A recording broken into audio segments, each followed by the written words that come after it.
Good afternoon दोस्तों, मैं अपने चैनल एग्ज़ाम कुंड में आपका स्वागत करता हूं। आज हम बात करेंगे साइंस के मोस्ट इम्पॉर्टेंट क्वेश्चंस के बारे में, और जिसके बारे में मैंने आपको ऑलरेडी क्वेश्चंस करवाए हैं। ठीक है, तो चलिए बिना देर किए हुए चलते हैं क्वेश्चंस की तरफ, बिना लेट किए हुए। ठीक है, तो आज का हमारा क्वेश्चन नंबर है पहला, जो कि 37 नंबर है। 37 नंबर क्वेश्चन है कि आर्किमिडीज का नियम निम्नलिखित में से किससे संबंधित है। क्वेश्चन मोस्ट इम्पॉर्टेंट है, और अगर मैं बात कर लूँ आर्किमिडीज का जो नियम है, ठीक है, वह किससे संबंधित है। तो ये जो क्वेश्चन है दिल्ली मेट्रो स्टेशन प्रबंधक में पूछा गया क्वेश्चन है। ए है प्लवन के नियम से समकोण त्रिभुज, सी है गुरुत्वाकर्षण का नियम, डी है करंट व वोल्टेज के संबंध से। हालांकि क्वेश्चंस इम्पॉर्टेंट है, और ये अगर आप क्लास लेते हो तो लगभग 25 क्वेश्चंस किसी भी एग्ज़ाम में आप इसमें से निकाल सकते हैं। ठीक है, तो अगर मैं आंसर की बात कर लूँ तो इसका राइट आंसर है कि जो आर्किमिडीज का जो नियम है वह प्लवन के नियम से संबंधित है। ठीक है, क्वेश्चन नंबर नेक्स्ट है कि फाउंटेन पेन किस सिद्धांत पर कार्य करती है। ठीक है, फाउंटेन पेन किस सिद्धांत पर कार्य करती है। एसएससी टैक्स असिस्टेंट 2006 में पूछा गया क्वेश्चन है, मोस्ट इम्पॉर्टेंट है। तो अगर मैं बात कर लूँ जो फाउंटेन पेन होती है वह किस सिद्धांत पर कार्य करती है, तो इसका भी एक अच्छे तरीके से आप आंसर कर सकते हो। तो अगर मैं इसके राइट आंसर की बात करूँ तो इसका जो सही आंसर है वो है कोशिका क्रिया पर यह सिद्धांत पर कार्य करती है। ठीक है, तो फाउंटेन पेन किस पर कार्य करती है, कोशिका क्रिया पर। क्वेश्चन नंबर 39 कि एक तांबे की छड़ है और दूसरी इस्पात की, दोनों को पानी में डालने पर एक जैसा उत्क्षेप होता है, इस प्रकार दोनों का क्या होगा। मतलब एक तांबे की छड़ है, ठीक है, और एक लोहे की छड़ है, तो दोनों को अगर पानी में डालते हो, ठीक है, तो उसमें जो उत्क्षेप होता है वह किस प्रकार से होता है। आयतन समान होता है, भार समान है, घनत्व समान है, या द्रव्यमान समान है। अगर मैं बात कर लूँ कि जो तांबे की छड़ है और लोहे की छड़ में जो डिफरेंशिएशन होगा, ठीक है, वो होगा उनका जो भार है वह समान रहेगा। ठीक, तो B is a right answer. सभी के सभी क्वेश्चन मोस्ट इम्पॉर्टेंट है, तो आपसे रिक्वेस्ट रहेगी कि अगर क्लास अच्छी लगी तो लाइक करिएगा, शेयर करिएगा, सब्सक्राइब करिएगा। क्वेश्चन नंबर 40 है कि फुहारा निम्नलिखित में से किस सिद्धांत पर कार्य करता है। फुहारा आपने शहर में देखा होगा, कहीं कहीं चौराहे पर फुहारा लगा होता है, जो कि जिसको हम फाउंटेन बोलते हैं। वो एक तरीके से लंबी पानी उसमें से निकलता है। ठीक है, तो यह जो फुहारा है वह किस सिद्धांत पर कार्य करता है, बर्नौली, आर्किमिडीज, पास्कल, प्लवन। तो अगर मैं बात करूँ जो फुहारा होता है दोस्तों, वह बर्नौली के सिद्धांत पर कार्य करता है। एसएससी में पूछा गया क्वेश्चन है, मोस्ट इम्पॉर्टेंट। क्वेश्चन नंबर 41 कि पृष्ठ तनाव किसके कारण पैदा होता है। ठीक है, पृष्ठ तनाव किसके कारण पैदा होता है, most important question, SSC FCI 2012 में पूछा गया क्वेश्चन। तो दोस्तों जो पृष्ठ तनाव होता है वह हमारा अणुओं के बीच जो संसंजक बल होता है, ठीक है, जैसे कि ये अणुओं के बीच जो संसंजक बल होता है, ठीक है, उनके कारण जो है वह पृष्ठ तनाव पैदा होता है। ओके, चलिए क्वेश्चन नंबर 42 किसी पाइपलाइन के केंद्र पर स्थित किसी कण का वेग होता है अधिकतम, न्यूनतम, शून्य, इनमें से कोई नहीं। 42 नंबर का आपको बताना है किसी पाइपलाइन के केंद्र पर स्थित किसी कण का वेग क्या होता है। तो बहुत ही अच्छा क्वेश्चन है, मोस्ट इम्पॉर्टेंट। तो अगर मैं बात कर लूँ किसी पाइपलाइन में स्थित किसी वेग का जो कण होता है वह अधिकतम होता है। ठीक है, तो A is a right answer. Question number 43 है कि दृढ़ता गुणांक का मात्रक है। दृढ़ता गुणांक का मात्रक है, ये बताइए, बहुत अच्छा क्वेश्चन है। तो दृढ़ता गुणांक का जो मात्रक है वह क्या है, वो है हमारा न्यूटन प्रति मीटर स्क्वायर। ओके, तो ये क्वेश्चन भी मोस्ट इम्पॉर्टेंट है, चूँकि दृढ़ता गुणांक एक अच्छा नया क्वेश्चन है। ठीक है, तो दृढ़ता गुणांक का जो मात्रक वो क्या है, न्यूटन प्रति मीटर स्क्वायर। क्वेश्चन नंबर 44 किसी गैस का आयतन स्थिर ताप पर 20% कम करने के लिए उसका दाब कितने प्रतिशत बढ़ाना होगा। तो ये क्वेश्चन बहुत इंपॉर्टेंट है। आप बताइए क्या होगा कि जैसे मानिए अगर कोई गैस है, ठीक है, तो उसके आयतन में स्थिर 20% कम करना हो तो उसके दाब में कितने प्रतिशत बढ़ाना होगा कि वो कम किया जाएगा। ठीक है, तो राइट आंसर है इसका 25%। आरआरबी में पूछा गया क्वेश्चन है, मोस्ट इम्पॉर्टेंट है और हर एक क्वेश्चन मोस्ट इम्पॉर्टेंट है। और आप इस क्लास को लेते हैं तो लगभग 25 क्वेश्चन आपके क्लियर हो जाएंगे किसी भी एग्जाम में। चलिए क्वेश्चन नंबर नेक्स्ट की तरफ चलते हैं। हमारा नेक्स्ट क्वेश्चन है कि पानी के छोटे छोटे बुलबुलों के गोल होने का कारण है। पानी के छोटे छोटे बुलबुलों के गोल होने का रीज़न क्या है, ये मैंने आपको क्वेश्चन बताया था। अगर मैं बात कर लूँ कि पानी के छोटे छोटे बुलबुलों के गोल होने का जो रीज़न होता है, ठीक है, वह होता है पृष्ठ तनाव के कारण। ठीक है, क्वेश्चन नंबर 46 है।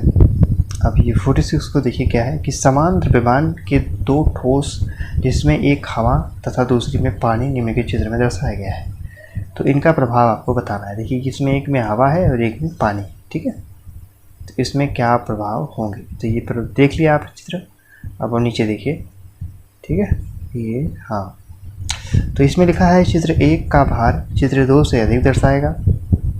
बी दिया है कि चित्र 2 का भार चित्र 1 से अधिक दर्शाएगा। सी अपरिवर्तित, डी इनमें से कोई नहीं। तो अगर मैं राइट आंसर की बात कर लूँ तो इसका जो राइट आंसर है वो हो जाएगा हमारा ए, चित्र 1 का भार चित्र 2 से अधिक दर्शाएगा। ठीक है, चलिए क्वेश्चन नंबर 47 नंबर क्वेश्चन है कि एक लकड़ी के टुकड़े को पानी के नीचे पकड़कर रखने पर उस पर कितना उत्प्लावन बल होगा।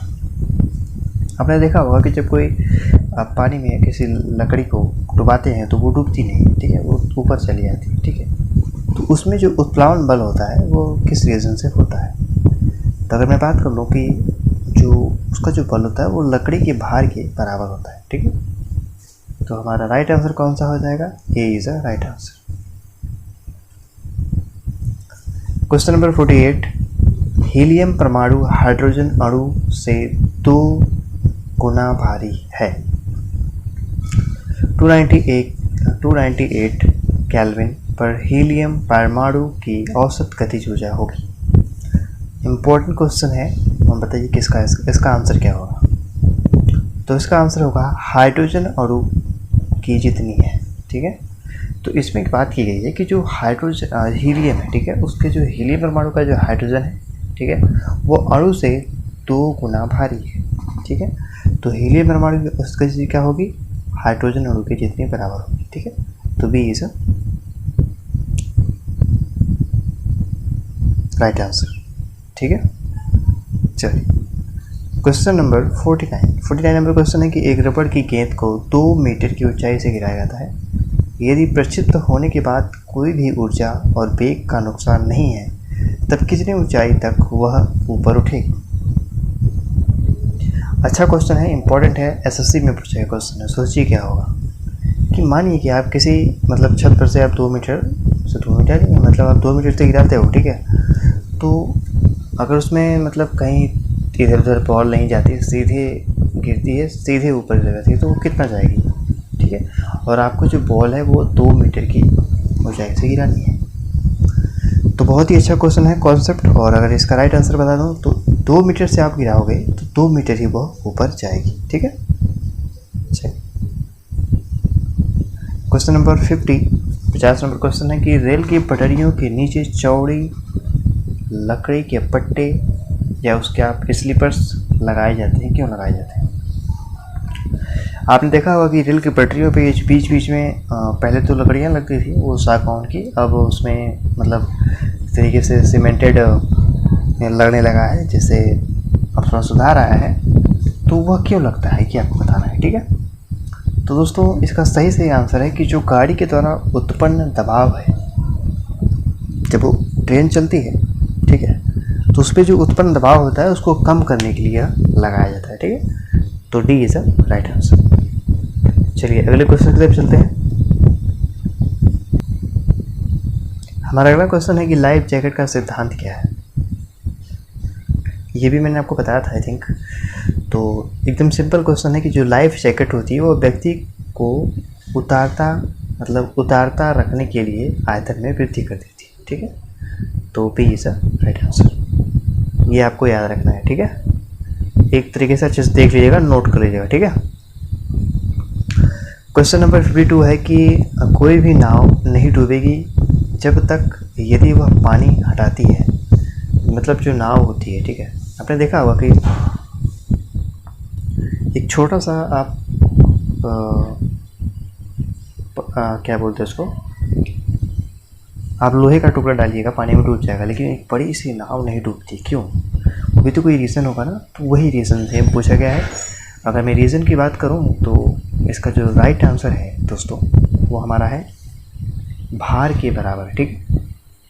क्योंकि जो नाव होती है वो अपने भार के बराबर पानी को हटा देती है, ठीक। इस वजह से वो नाव नहीं डूबती है, ठीक है। तो B is the right answer. ये क्वेश्चन इंपॉर्टेंट है, याद रखिएगा। क्वेश्चन नंबर 53 है कि समुद्र पानी में जहाज नदी के पानी की अपेक्षा आसानी से तैरता है, क्यों? ये भी क्वेश्चन मैंने आगे करवाया है, लेकिन ये क्वेश्चन रिपीट हो रहा है। क्वेश्चंस का पूछने का तरीका भी अलग होगा, आप देख सकते हैं। यूपीपीएससी से पूछा गया क्वेश्चन है मोस्ट इंपॉर्टेंट। तो दोस्तों इसका राइट आंसर हमारा क्या हो जाएगा? जैसे कोई एक तरीके से समुद्र के पानी का जो जहाज होता है वह एक नदी के पानी की अपेक्षा आसानी से तैरता है, क्यों? क्योंकि नदी में थोड़ा सा कठिनाई से तैरता है, लेकिन समुद्र में आसानी से तैरता है। वह रीज़न क्या है, किस रीज़न से वह तैरता है आसानी से? तो अगर मैं बात कर लूँ सही आंसर की, तो इसका राइट आंसर है क्योंकि समुद्र के पानी का जो घनत्व होता है वह अत्यधिक होता है, ठीक है। चलिए क्वेश्चन नंबर 54 की बर्फ़ पानी में तैरता है क्यों तैरता है, ये बताइए। और एक बार ऐसा क्वेश्चन पूछा गया कि जो बर्फ़ है वह अगर पानी में आप डालते हो तो वो कितना अंदर चला जाता है, ठीक है। तो 1/4 जाता है, ठीक है। एक भाग ऊपर रहेगा, 4 भाग नीचे। चलिए इसमें पूछा गया है कि बर्फ़ पानी में तैरता है, उसका रीज़न क्या है? Important question. तो मैं बता दूं इसका राइट आंसर है हमारा कि बर्फ़ का घनत्व तो पानी के घनत्व से कम होता है, इसलिए वो तैरता है, ठीक है। घनत्व तो मतलब हल्का होता है उनका घनत्व, ठीक है। चलिए क्वेश्चन नंबर 55 है कि बर्फ़ के 2 टुकड़े को आपस में दबाने पर टुकड़े आपस में चिपक जाते हैं। ऐसे किस रीज़न से चिपकते हैं? उसमें तो कोई चुंबक नहीं लगा होता है, ठीक है। किस रीज़न से चिपकते हैं ये आपको बताना है। आरआरबी में पूछा गया क्वेश्चन है, मोस्ट इम्पॉर्टेंट। तो राइट आंसर इसका हो जाएगा हमारा, चूँकि दाब अधिक होने पर बर्फ़ का गलनांक घट जाता है, ठीक है। जब आप दोनों हाथों से बर्फ़ को दबाओगे तो उसका गलनांक घट जाएगा, जिसकी वजह से वो आपस में चिपक जाता है, ठीक है। आपने गोला खाया होगा तो आपको पता होगा, ठीक है। तो A is the right answer. ये क्वेश्चन 56 है। क्वेश्चन नंबर 56 है कि स्थित पानी में मिट्टी का तेल डालने पर मच्छर कम हो जाते हैं, उसका रीज़न क्या है? आरआरबी मुजफ्फरपुर में पूछा गया क्वेश्चन है, मोस्ट इम्पोर्टेंट। अगर मैं इसके आंसर की बात कर लूँ तो क्वेश्चन नंबर 56 का जो हमारा राइट आंसर है दोस्तों वो हो जाएगा, क्योंकि जो मिट्टी का तेल आप डाल देते हो पानी में तो उसमें ऊपरी परत पे फैल जाते हैं। आपने देखा होगा कि जो मिट्टी का तेल है या कोई भी तेल आप डालते हो तो पानी के ऊपर फैल जाता है, ठीक है। तो वो जो लार्वा होता है, ठीक है, लार्वा से सांस में बाधा मतलब तरीके से पड़ती है मच्छरों को, तो इस चीज़ों को मारे जाते हैं, ठीक है।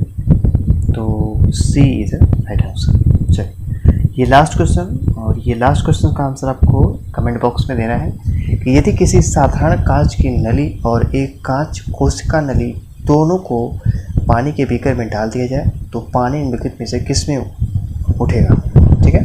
एक कांच की नली है और एक कांच के कोशिका नली है, ठीक है। चलिए दोनों में, केवल कांच में नली में, केवल कोशिका नली में, इनमें से कोई नहीं। आपको आसान करने के लिए मैं 2 ऑप्शन दे देता हूँ, ठीक है। और वो दोनों ऑप्शन हैं कि केवल कांच की नली में और केवल कांच कोशिका की नली में, ठीक है। तो ये दोनों ऑप्शन हैं, ठीक है। ये आप कट मार दो, ठीक है। और इन दोनों में से आपको बताना है कि कौन सा राइट होगा, ठीक है। तो मुझे कमेंट बॉक्स में आपको आंसर देना है। क्लास कैसी लगी मुझे कमेंट कर जरूर बताइएगा, और यदि अच्छी लगी हो तो लाइक करिएगा, शेयर करिएगा, सब्सक्राइब करिएगा, ठीक है। थैंक यू सो मच दोस्तों।